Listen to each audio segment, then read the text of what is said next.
اور جب ان کو ہماری آیتیں پڑھ کر سنائی جاتی ہیں تو کہتے ہیں یہ کلام ہم نے سن لیا ہے، اگر ہم چاہیں تو اسی طرح کا کلام ہم بھی کہہ دیں، اور یہ ہے ہی کیا، صرف اگلے لوگوں کی حکایتیں ہیں۔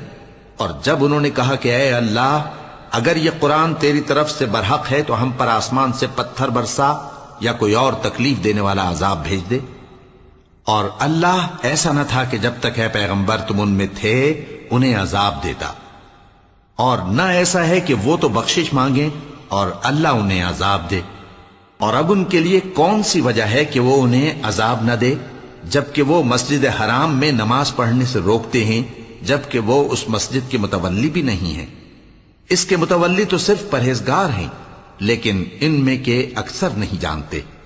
اور ان لوگوں کی نماز خانہ کعبہ کے پاس سیٹیاں اور تالیاں بجانے کے سوا کچھ نہ تھی، تو تم جو کفر کرتے تھے اب اس کے بدلے عذاب کا مزہ چکھو۔